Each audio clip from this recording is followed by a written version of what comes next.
Vamos a tener palabras de oración, hermanos, para iniciar nuestro estudio. Bondadoso y eterno Padre Celestial, infinitamente gracias una vez más, porque nos permite presentarnos delante de ti. Ayúdanos para que podamos estudiar tu palabra en este tiempo muy especial que estamos viviendo, tiempo de mucha solemnidad. Ayúdanos a entender estas profecías que son importantes para este tiempo. Danos de tu gracia, danos de tu ayuda a esta hora, en Cristo Jesús. Amén. Bueno, mis queridos hermanos, sean bienvenidos siempre, ¿verdad? Vamos a continuar con la serie que nosotros hemos estado estudiando.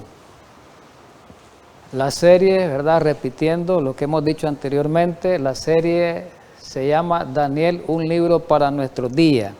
Y hoy nos toca estudiar el tema número 14, que se llama el mensaje final, la parte 3 de este mensaje, en el cual vamos a seguir estudiando el capítulo 11, la segunda parte de ese capítulo en esta ocasión.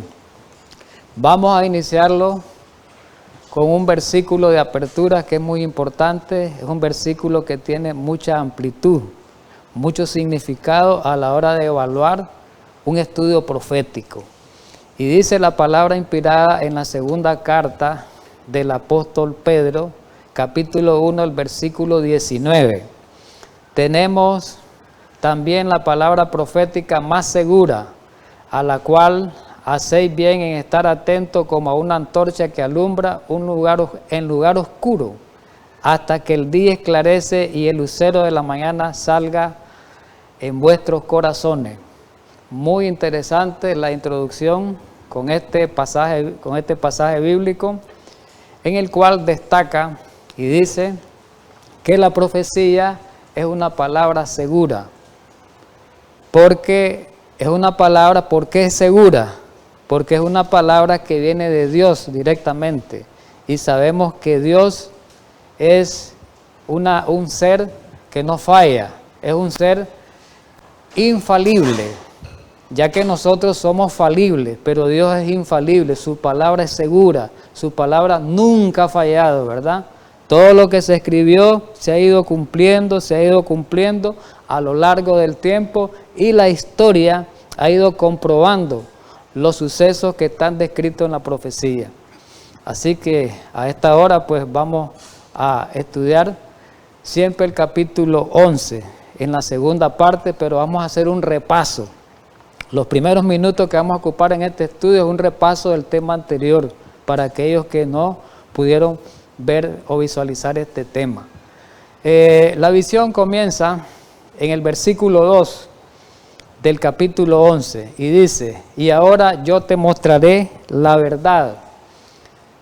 He aquí que aún habrá 3 reyes en Persia. El ángel está mostrando la verdad a Daniel. Y el cuarto rey, cuando habla el cuarto, se refiere al cuarto rey, se hará de grandes riquezas, más que todos ellos. Y al hacerse fuerte con su riqueza, levantará a todos contra el reino de Grecia. Ya estudiábamos en el estudio pasado, hicimos mención, estamos repitiéndolo, de esos 3 reyes y ese cuarto rey que aparece descrito en la profecía, y la historia comprueba ese escrito profético. Se cumplió, como dice la palabra inspirada, el primer rey después de Ciro, ¿verdad? Porque recordemos que esta palabra fue dada en visión al profeta Daniel en los días del rey Ciro. Después del rey Ciro iban a haber, menciona la Biblia, 3 reyes y un cuarto rey, menciona el pasaje. Entonces esos 3 reyes fueron su hijo Cambises II, un impostor que usurpó el reinado en el tiempo de los medos persas, llamado Bardija, que fue el falso Esmerde. Ahí están los años.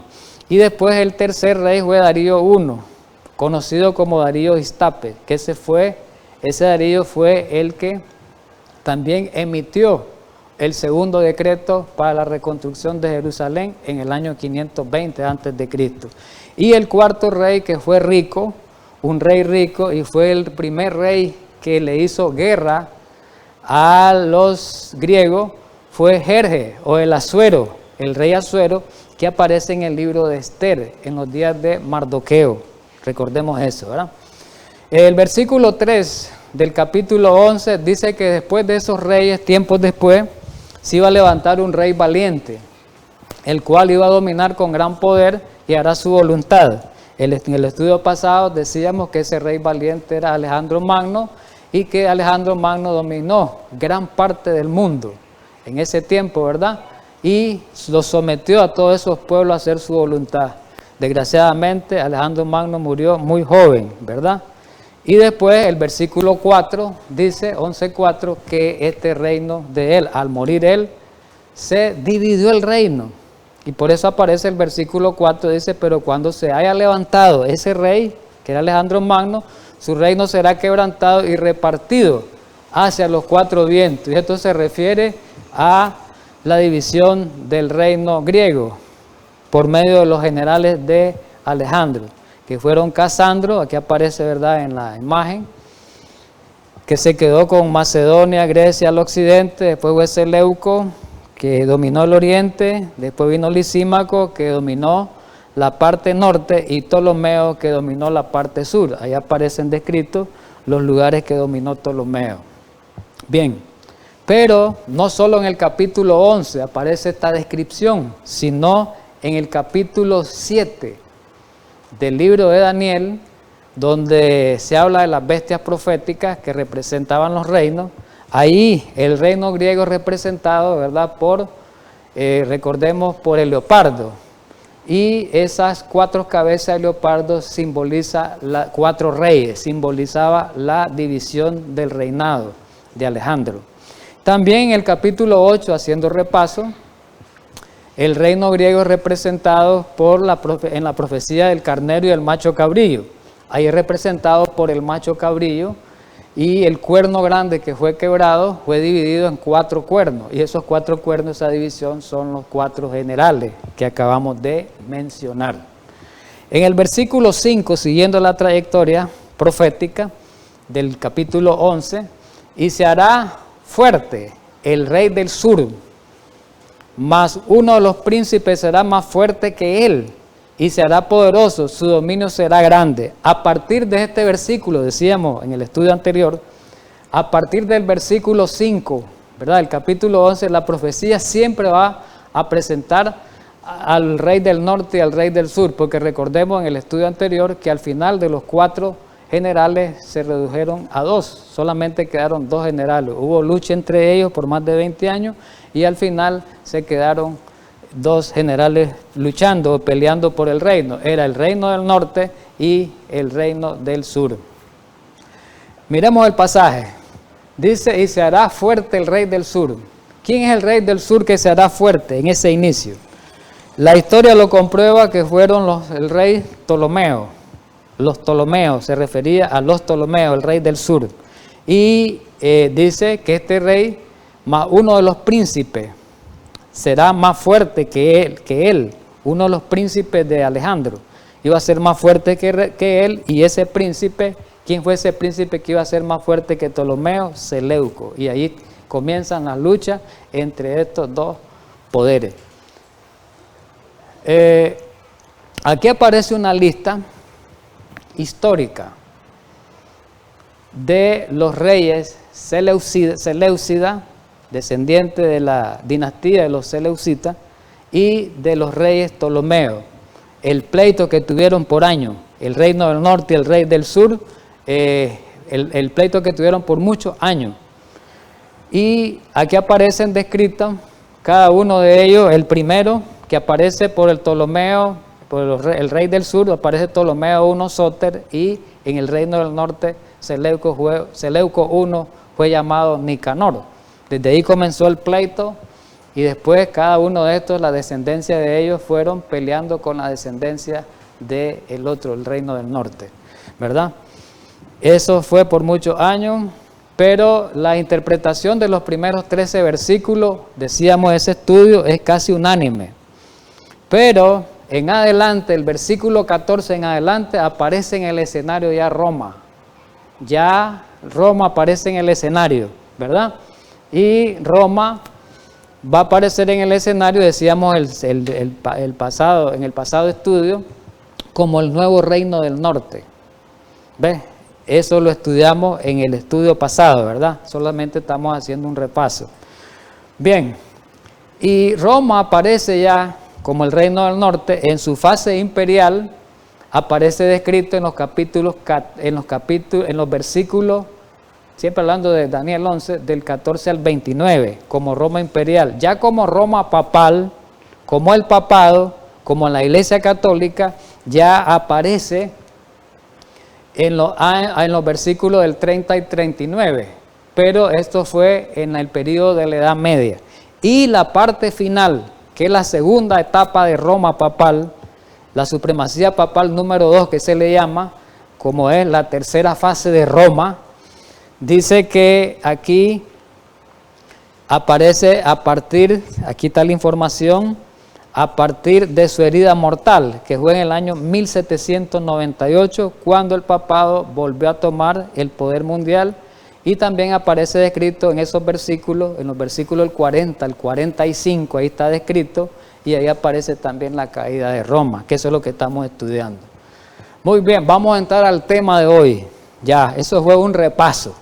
Vamos a entrar ya al tema de hoy, comenzando con el versículo 30 del capítulo 11. Vamos a ir descifrando cada una de las cosas que están descritas, ¿verdad? Y descifrando algunos términos que aparecen descritos en los pasajes. El versículo 30 del capítulo 11 dice lo siguiente: porque vendrán contra él, hablando de él, lo subrayé ahí en esas letritas, hablando del rey del norte. Porque vendrán quiere decir contra el rey del norte, quiere decir, ¿verdad? Según los estudios, según el estudio de los versículos anteriores, ¿a qué se está refiriendo? ¿Verdad? Porque vendrán contra él, contra el rey del norte, naves de Cuitín, ¿verdad? De Cuitín. Y él, el rey del norte, se contristará y volverá y se enojará contra el pacto santo y hará su voluntad.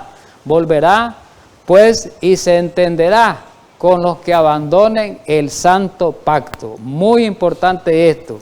Por eso decíamos anteriormente que este capítulo es bastante difícil, decíamos, porque tiene tantos detalles y hay que ir describiendo muchos detalles de estas profecías, ¿verdad? Detalles históricos más bien. Subrayé esta primera parte que es la que vamos a ir descifrando. Contra el reino del norte, dice, iban a venir naves de Cuitín. ¿Qué significa ese término Cuitín en la Biblia? Que se lee Quitín, ahí aparece descrito, mire. Ese término significa, era el nombre que se le daba a la isla de Chipre, en el Mediterráneo, allá por el lado donde estaba Roma, Europa, en el mar Mediterráneo. Vamos a ver un mapa más adelante, lo vamos a mostrar con un mapa. Entonces, Cuitín era el nombre de una isla o de un lugar en el mar Mediterráneo. Como un símbolo se utilizó. Y Flavio Josefo, en sus escritos, ¿verdad?, identificó a Quitín o Cuitín como Chipre.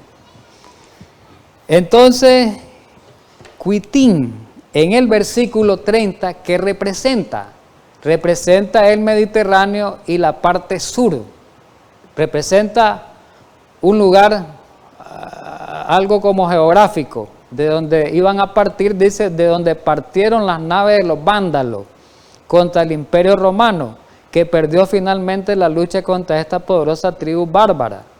Roma fue debilitado seriamente. Recordemos algo, en la historia que hemos estudiado, en la historia que era profecía y que ya es historia, que hemos estudiado en los capítulos anteriores de la profecía, como en el capítulo 7 de Daniel y el capítulo 8, ¿verdad?, que hablamos del cuerno pequeño. Cuando describíamos el cuerno pequeño, los 10 cuernos representaban 10 tribus bárbaras que invadieron el Imperio Romano, que pelearon contra el Imperio Romano, ¿verdad? Y una de esas tribus bárbaras eran los vándalos, tal vez recordamos algo. Y este versículo 11, oiga bien, no se refiere a todo el ataque de las 10 tribus, sino este versículo se refiere específicamente al ataque que perpetuaron los vándalos contra el Imperio Romano. A eso se refiere entonces las naves de Cuitín, porque los vándalos operaban en la parte sur, por el lado de África. Entonces el versículo está dando detalle de una posición geográfica de donde vinieron esos ataques. Desde la parte sur, los vándalos vinieron, lo vamos a mostrar en el mapa. Aquí mostramos la isla de Chipre. Este es el mar Mediterráneo. Esto es lo que ahora es Europa, ¿verdad? Todo esto es Europa, Asia hoy, ¿verdad? Europa, que Alemania, todos esos países hoy. Pero en ese tiempo eran las tribus bárbaras. Estaba el Imperio Romano, que más adelante lo vamos a ver, dividido en el Imperio Occidente y el Imperio de Oriente.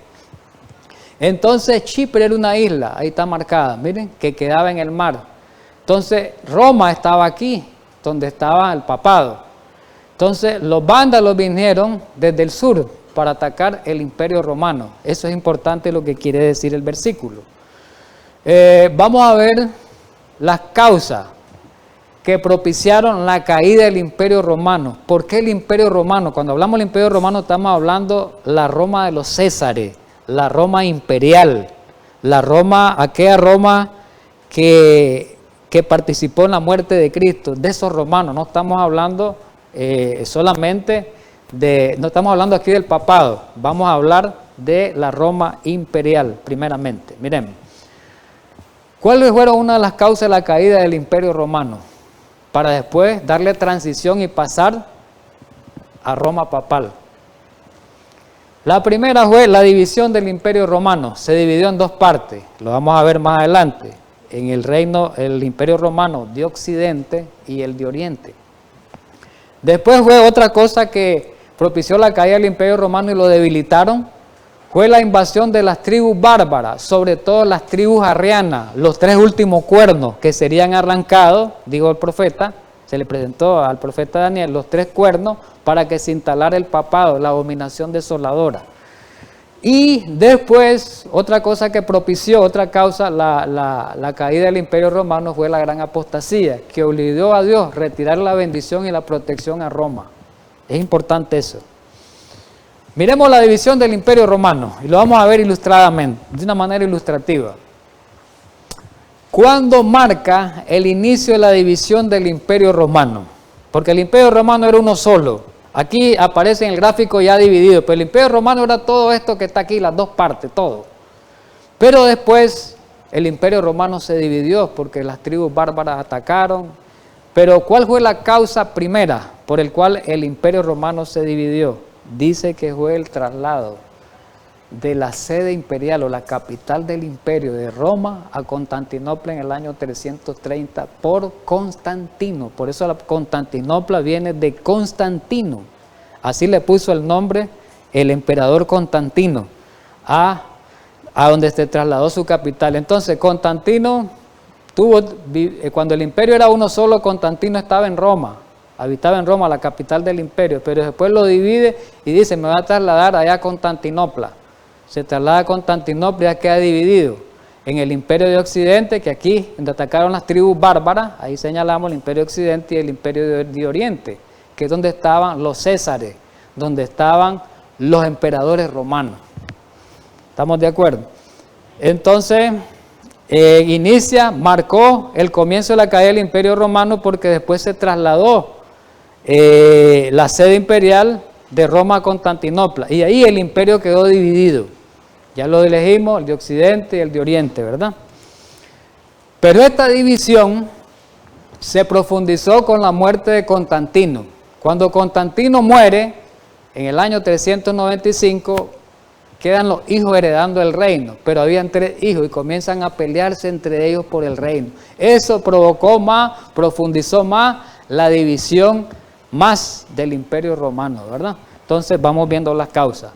La segunda causa, otra causa que propició la caída del Imperio Romano y lo debilitó, aparece descrita en el versículo, fue la invasión de las tribus bárbaras. ¿Ves? Pero principalmente, dice, se destaca un importante periodo de ataque, dice, contra el Imperio Romano, sobresaliendo, como decía el pasaje en el versículo 30, por eso menciona las naves de Cuitín, sobresaliendo el ataque de los vándalos.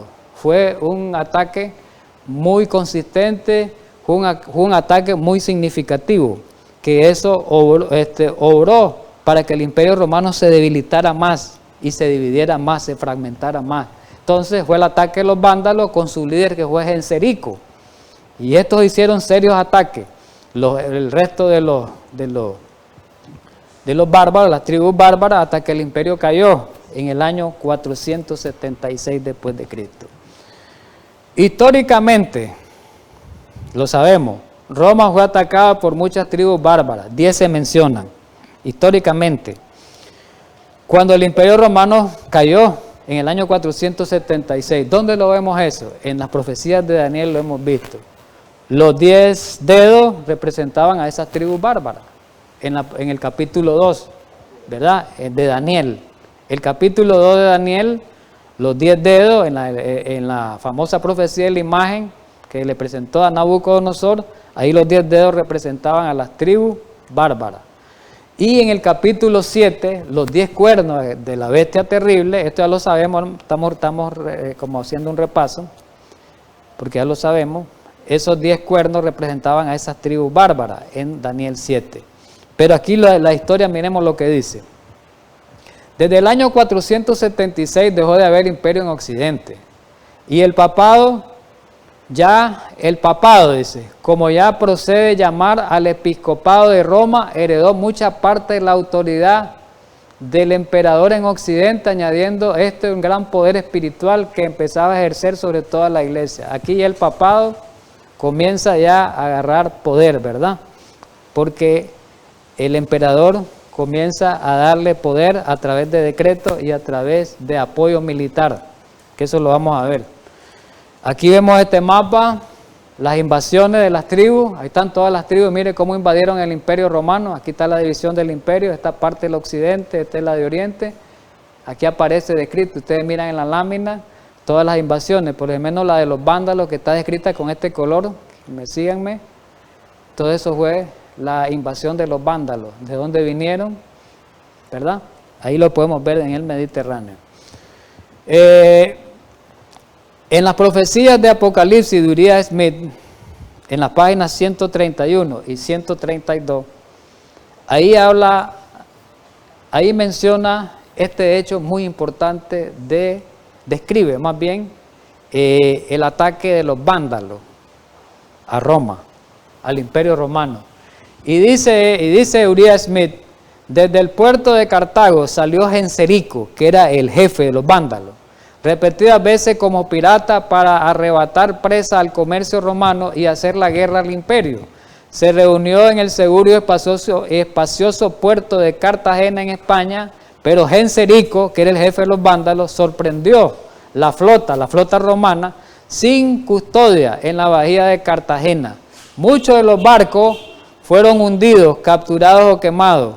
El reino de Italia, dice que el reino de Italia, nombre el que se le había reducido gradualmente al imperio occidental, fue afligido por las depredaciones incesantes de los piratas vándalos. Entonces, aquí vemos en este escrito la invasión de los vándalos, ¿verdad? Durante mucho tiempo sobre Roma, y eso es lo que aparece descrito en el versículo, ¿verdad? Muy específico. Aquí vemos en la gráfica ese ataque de los vándalos. Miremos, dice el escrito anterior que salió de Cartago hacia Roma. A todo este imperio, los vándalos, está en colores azules, ahí lo vemos.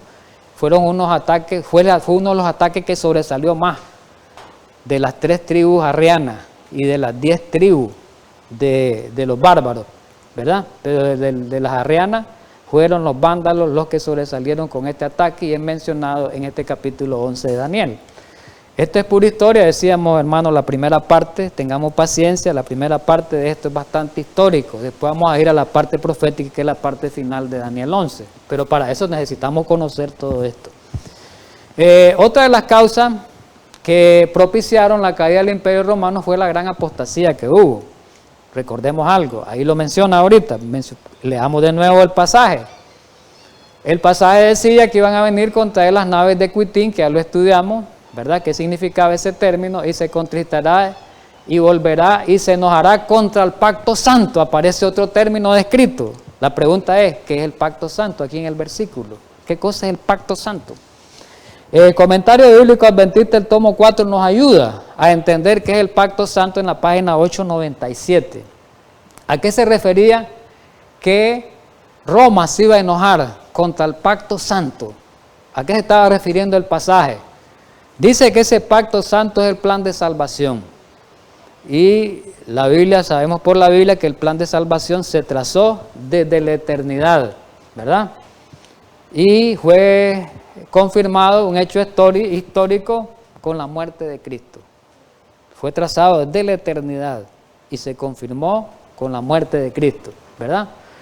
Entonces, el Imperio Romano se opuso contra ese plan de redención y su efecto en la alma de las vidas de los hombres, ¿verdad? Quiere decir que el Imperio, ya en resumen, en esencia, ¿qué significa el pacto santo? Significa el Evangelio, significa la sagrada palabra de Dios, significa la verdad. Quiere decir que Roma se enojó contra la verdad, se enojó contra el Evangelio, se enojó contra el plan de salvación, Roma. ¿Y de qué manera se enojó Roma? Contra ese pacto santo, contra el Evangelio, contra el plan de salvación, contra la Escritura. Bueno, recordemos algo.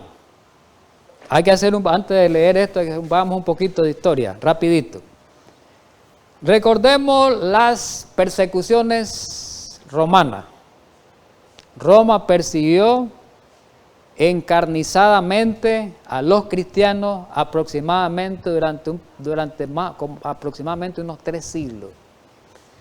Y hubieron ¿cómo le llama a esas? Persecuciones encarnecidas, como mencioné el término, y una de las más brutales que estudiábamos la otra vez fue la de Diocleciano, uno de los emperadores. Fue por un tiempo más o menos 10 años, lo menciona Apocalipsis, eso ya lo estudiamos.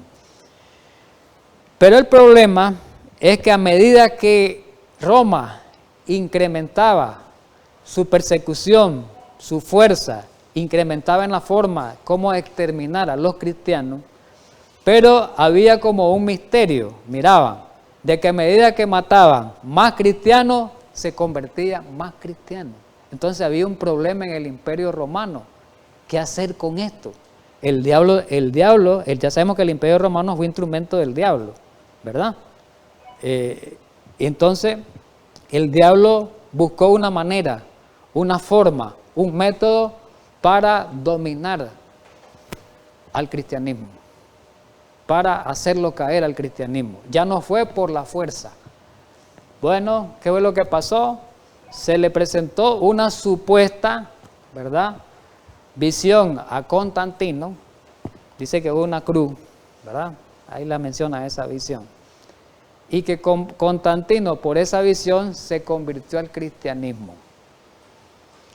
Entonces el diablo dice, ahora ya no vamos a perseguirlo. Ahora lo que vamos a hacer es, convirtámonos al cristianismo y vamos a meter el paganismo y vamos a combinar el paganismo con el cristianismo, la religión, y de esa manera al cristianismo lo vamos a perturbar al cristianismo, vamos a aniquilar el cristianismo supuestamente, ¿verdad?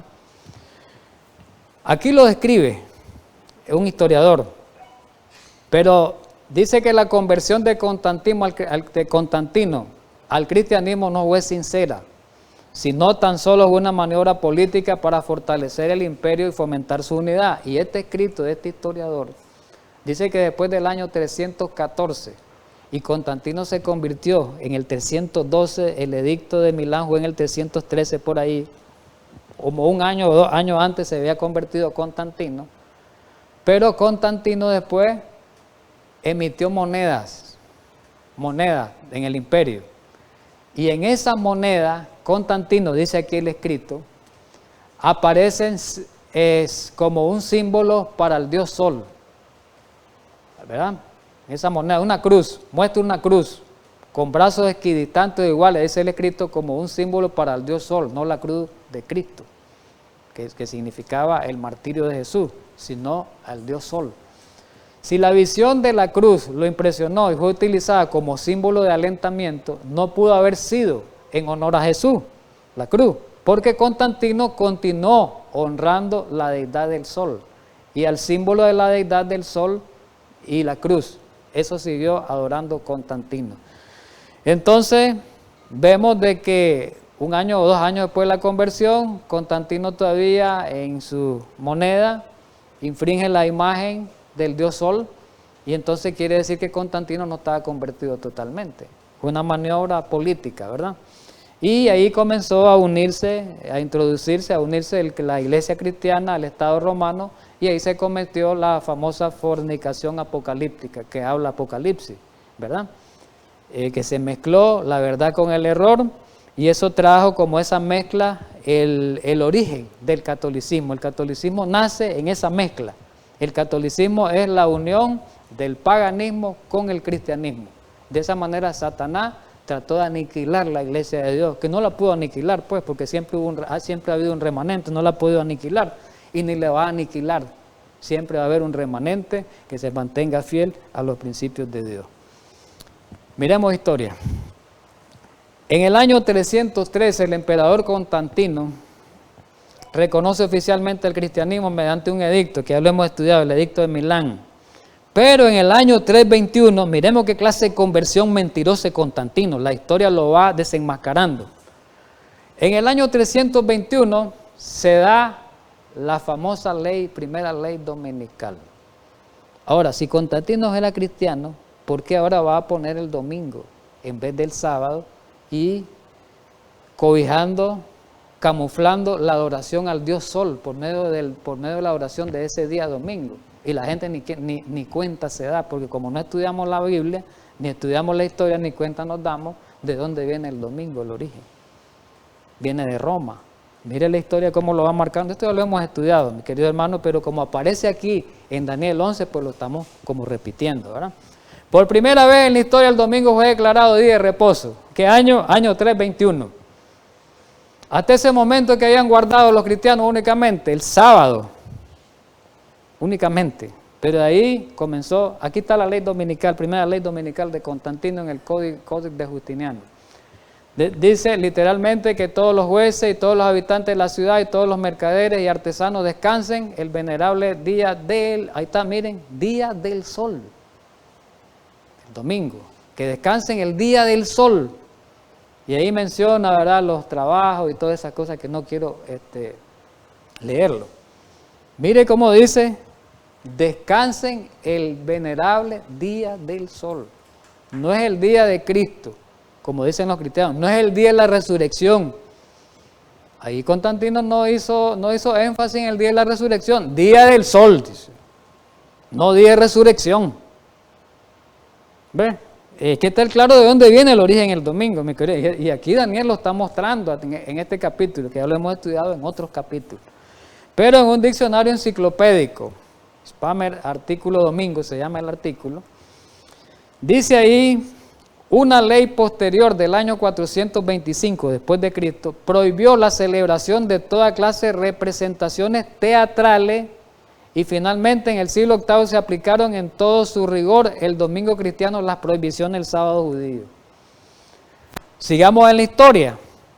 En el año 321, ya sabemos, ya lo leímos, se emitió la primera ley dominical, pero en el año 364 se dio el concilio de la Odisea católico, en el cual se incluía en el canon 29 el no descansar el día sábado, ¿verdad? Entonces el sábado hay que ir a trabajar, dice el canon 29, el domingo es que hay que descansar, el sábado hay que ir a trabajar, porque había gente todavía que estaba guardando el sábado cristiano, entonces no, vamos a prohibirlo. Ya esta es una ley, esta fue una ley civil, en el año 321 Constantino, ya esta es una ley religiosa, ya tomó el manto religioso. En el año 388, ¿verdad? El emperador romano Teodosio cambió el nombre, ya no le puso el venerable día del sol, dice, ya no le llamemos 10 soli, día del sol, ya no le llamemos así. Como lo dijo Constantino lo dijo abierto, el día del venerable Dios Sol, no. Quitémosle es etiqueta pagana, es el significado pagano. Como quien dice, cobijemos esto, pongámosle día del Señor domingo, aparece, ahí comienza a aparecer. Constantino fue claro, no, día del sol, dice, día del Dios Sol, pero ya Teodosio, no, camuflémoslo, porque la gente puede oponerse a esto, no, pongámosle día del Señor, de ahí comienza día del Señor, porque Constantino no dijo día del Señor, este sí dice ya más abierto, día del Señor. En el año 380 se proclama el cristianismo como una religión oficial del imperio. En el año 451, en el concilio de Calcedonia, ahí se aprobó el canon de la Odisea del año 364. Y ese canon se volvió ecuménico. Volvamos al pasaje. Mira, apenas hemos estudiado un pasaje. Volvamos al pasaje porque vamos estudiando distintos términos, ¿verdad? Del pasaje, versículo 30. Y dice que el rey del norte, sabemos que representa Roma, hará su voluntad. La parte que nos interesa es, ya desciframos todos estos términos anteriores, es la parte donde dice hará su voluntad. La pregunta es, ¿de qué manera hizo su voluntad el rey del norte de la Roma pagana? Bueno, al hacer del cristianismo la religión oficial de su imperio, hizo su voluntad, no la voluntad de Dios. Y al proclamar el domingo como el día obligatorio de descanso. De esa manera hizo su voluntad, no la voluntad de Dios, porque guardar el domingo es la voluntad del hombre, no es la voluntad de Dios. ¿La voluntad de Dios cuál es? Guardar el sábado. Entonces Roma se opuso a la voluntad de Dios, se opuso al sábado, que es la voluntad de Dios. Entonces dice el domingo, al proclamar el domingo, hace su propia voluntad. ¿Ven? Esto que viene, este escrito es importante. Quiero explicar algo interesante para que lo captemos. Cuando Roma era pagana, Roma crecía y prosperaba durante siglos, hermano. ¿Y saben por qué? Porque Dios bendecía a ese pagano. Quiero explicarle porque puede ser que alguien diga, Dios no bendició a los paganos. ¿Cómo no? Dios bendice a los paganos cuando no han tenido la luz. Claro que sí. Les voy a explicar algo rapidito por el tiempo. Babilonia, comencemos con los imperios descritos en Daniel. Babilonia era pagana, ¿verdad? Y Babilonia no conocía de Dios. Pero cuando Babilonia no conocía de Dios, Dios bendijo a Babilonia. No es que Nabucodonosor era el hombre más rico, el hombre más poderoso del mundo, del planeta, en ese tiempo, el imperio, y era un pagano. No tenía luz, pero cuando ya le llegó la luz del Evangelio, recordemos que Nabucodonosor se arrepintió, pero los reyes que siguieron a él no se arrepintieron. El último rey Belsasar más bien se rebeló contra Dios completamente. Y ya sabemos qué es lo que pasó en la historia.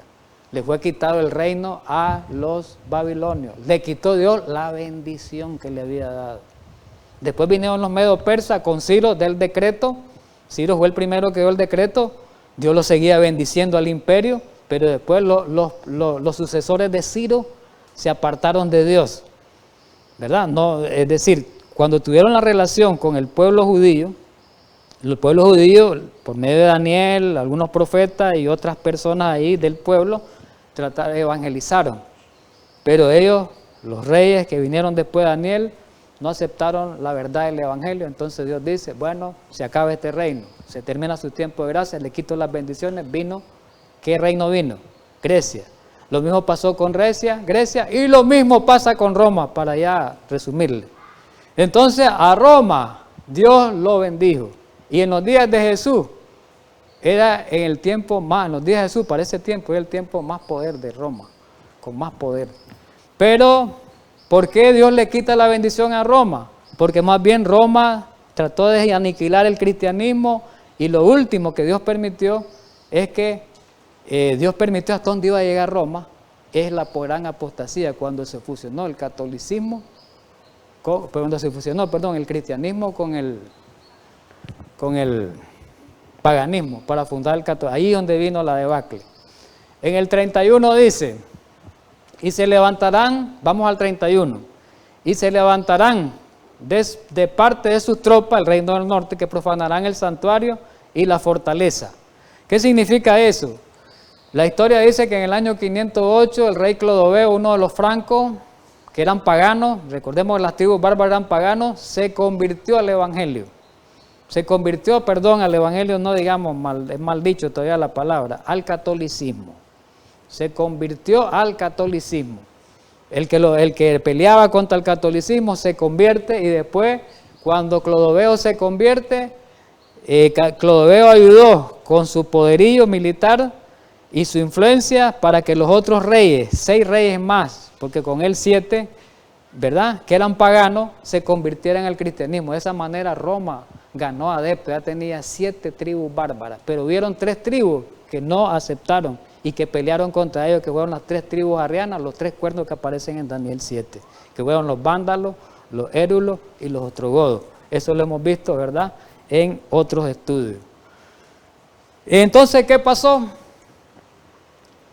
Fueron eliminadas estas tribus, porque se unieron todas esas tribus, apoyaron al catolicismo, al obispo de Roma, y más unidos, aquí aparece en el escrito, la fuerza militar del emperador Justiniano, que era católico, del reino oriental. Entonces Justiniano nombró al obispo de Roma como la cabeza de la iglesia y corregidor de los herejes. Desde ese tiempo el obispo de Roma iba a ser el que le daban el imperio romano todos los poderes civiles y religiosos, iba a perseguir al que se opusiera y no aceptara el cristianismo de la iglesia católica supuesto. El que no aceptara, digamos, el catolicismo, pues, por así decirlo. Aquí está escrito. Aquí está escrito. Decretamos, dice Justiniano, por lo tanto, que el Santísimo Papa de la Roma más antigua es el primero de todo el sacerdocio. De ahí queda, ¿verdad? Vamos al ver 32. El reino del norte con lisonja seducirá a los violadores del pacto. ¿Cómo iba a seducir a los violadores del pacto? Con lisonja. El papado, ¿y lisonja qué es? El papado utilizó siempre una política lisonjera para estar de acuerdo con los reyes de la tierra. Recordemos que hoy mismo el papado tiene esa política. Él está unido con los reyes de la tierra, por eso hay una fornicación espiritual. Él está unido con todos los reyes de la tierra y eso es ilícito para con Dios. Eso lo hizo el papado, pero también lo está haciendo ahorita, lo va a hacer más después, pero lo hizo en la Edad Media, ¿verdad? Porque aquí la historia lo dice. ¿Qué es lo que trató esa lisonja? Bueno, con honores, con puestos, con popularidad, con conveniencia, con ventajas terrenales y aplauso del mundo, el papado los atrae. Es decir, les dio popularidad. Pero siempre ha habido un remanente a lo largo de las edades que no ha aceptado esas lisonjas del papado. Y en el tiempo final también va a haber un remanente que no va a aceptar esas lisonjas del papado. Porque recordemos que en el tiempo final, cuando venga la ley dominical, te van a presionar, nos van a presionar, primeramente con multas y esto, y después te van a, y si sos un hombre prominente, sos una iglesia fuerte o hombre dirigente fuerte, te van a tratar de persuadir a través de la lisonja. Eso va a ser en el tiempo, y muchos van a caer en ese enredo. La profeta lo dice. En el 11:33, y los sabios del pueblo instruirán a muchos, y por algunos días caerán a espada y a fuego en cautividad y despojo. Los sabios del pueblo instruirán a muchos. ¿Quiénes son los sabios del pueblo? ¿Quiénes son? Los que instruyeron a muchos. Fueron los cristianos que no se sometieron a Roma. Esos son los sabios del pueblo que iban a instruir, iban a evangelizar a muchos. Iban a llevar esas verdades, aún en medio de las persecuciones más encarnecidas, iban a llevar esas verdades. Esos son los sabios del pueblo. Pero había un problema con estos sabios del pueblo. Y ya sabemos quiénes eran esos sabios del pueblo. Vamos a mencionar, ¿verdad?, a lo largo de las edades, a los valdenses. Ya conocemos nosotros la historia de los valdenses, un pueblo fiel, un pueblo digno, ¿verdad?, de mencionarse en las historias sagradas de la Biblia, en las historias sagradas de los escritos, en la historia. Ahí menciona, ¿verdad?, A los valdenses estaban los albigenses, los cátaros. Más o menos esto fue en los siglos XII, XIII. Estaban los lollardos, que eran los descendientes de Wycliffe, los que siguieron, los seguidores de Wycliffe, digamos el reformador de Inglaterra. Estaban los husitas, que eran los seguidores de Juan Hus, ¿verdad? Estuvieron los luteranos, los seguidores de Lutero, en la época de la Reforma, los anabautistas que se oponían al bautismo de niños, los hugonotes franceses, ¿verdad? Y otros protestantes, ¿verdad? Que persiguió la Iglesia Católica. Pero también, dice el pasaje, menciona 4 métodos de tortura y de muerte que utilizaron contra los herejes, la Iglesia Católica. Dice, menciona el versículo y lo vemos allá nosotros, la espada. La espada, ¿en qué consiste ese símbolo? En el asesinato, ¿verdad? Y las máquinas de tortura que utilizó el papado en la Edad Media. El fuego que representa, recordemos que muchos mártires, muchos reformadores fueron muertos en la hoguera, quemados. Ahí habla, la Biblia lo dice, hermano, la Biblia lo está diciendo. La historia lo que está haciendo es confirmándolo. Esto es bíblico y esto ya es confirmación histórica. Cautividad, fueron apresados y llevados a calabozo, hemos estudiado eso, ¿verdad? El martirio que los llevaba.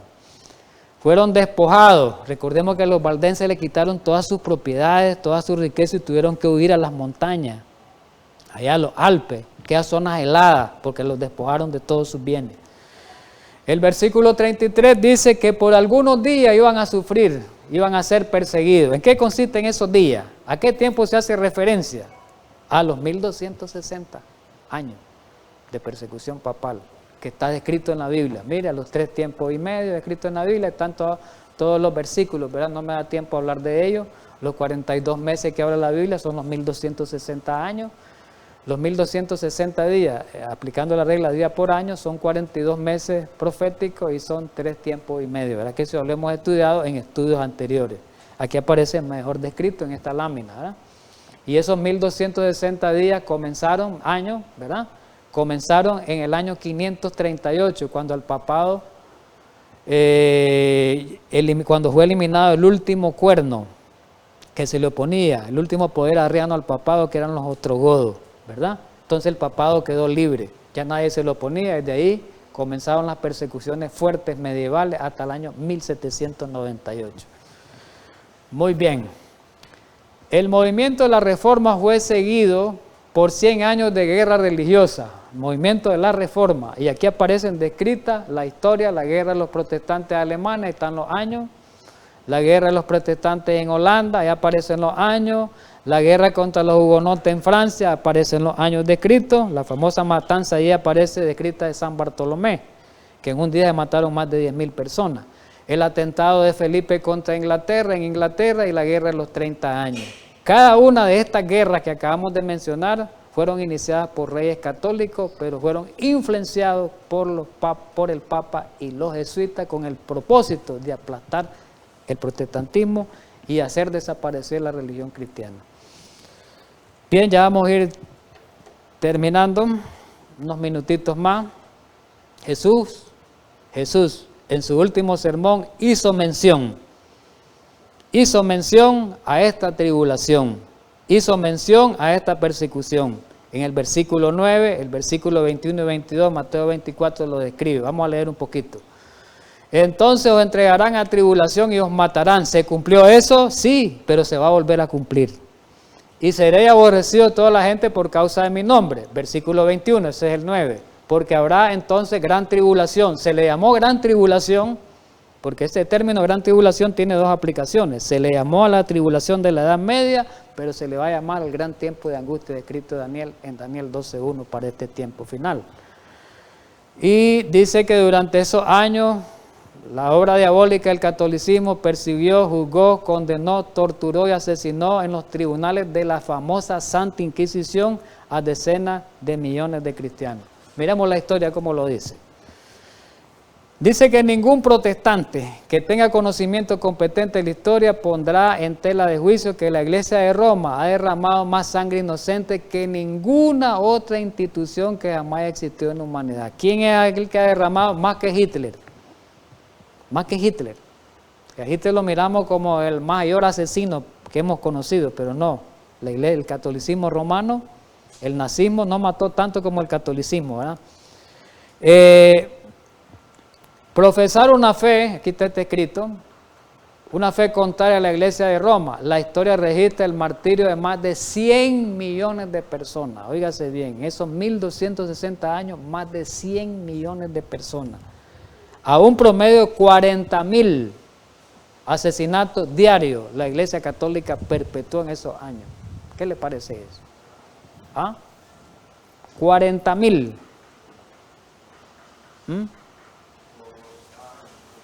Por cada año. Por cada año, ¿verdad? Se calcula un promedio de 40,000 homicidios por cada año de existencia papal, ¿verdad? Bien, ¿qué dice 2 de Timoteo 3:12? Para nosotros en este momento, en este tiempo que estamos viviendo. Pablo lo dijo. Y esto tiene que animarnos a nosotros los cristianos. Y también todos los que quieran vivir piadosamente en Cristo padecerán persecuciones. Desde ahorita padecemos persecuciones no físicas como la que va a haber con la muerte y instrumentos de tortura, pero sí los que predicamos el Evangelio. Queremos vivir una vida piadosa, recta, vamos a tener enemigos nosotros siempre. Con solo la predicación del Evangelio, porque la verdad va a molestar al que no la vive. Entonces esa persona que no vive la verdad va a ponerse contra el predicador. Entonces, de esa manera somos perseguidos hoy, pero esto se va a cumplir más en el tiempo final, que viene la gran persecución, cual nunca ha habido en la historia. Pablo lo dijo en Filipenses, y este tiene que ser también otra promesa, porque a vosotros he concedido a causa de Cristo, oigamos bien, no solo que creáis en Él, sino que padezcáis por Él. No basta creer solo en Jesús. Porque a veces nos creamos, sí, yo creo en Jesús, yo vivo la Reforma Pro Salud, vivo el mensaje del sábado, vivo todos los mensajes, ¿verdad?, que estoy viendo, oyendo, los practico. Pero si no padecemos, no somos verdaderos cristianos. Se tienen que unir esas dos cosas, creer y padecer, creer y sufrir. Jesús dijo claramente en Mateo 16:24, que es lo que dice: si alguno quiere venir en pos de mí, niéguese a sí mismo, tome su cruz y sígame. Quiere decir que al seguir a Jesús vamos a tener cruces, vamos a tener problemas, vamos a tener persecuciones, pero Dios dice que muchas son las aflicciones del justo, pero de todas ellas Dios nos va a liberar. Así que a esta hora, mis queridos hermanos, pidámosle a Dios pues que en este tiempo que estamos viviendo, el tiempo que está por venir, podamos nosotros comprender todos estos escritos que hemos visto ahora, todas estas promesas, y que estas promesas nosotros las aceptemos con agrado. Así que muchísimas gracias por haber estudiado esta parte, y los invito para el siguiente tema, porque esto no ha terminado la profecía. Vamos a continuar en la siguiente parte, ¿verdad? Vamos a orar para terminar. Amante Dios y Salvador, gracias a esta hora, querido Padre Santo, por habernos ayudado a estudiar esta parte de la profecía. Ayúdanos para que podamos cada día entenderla, practicarla, vivirla y enseñársela a otra. Gracias por tu palabra inspirada, es verdadera y es segura en Cristo Jesús. Amén.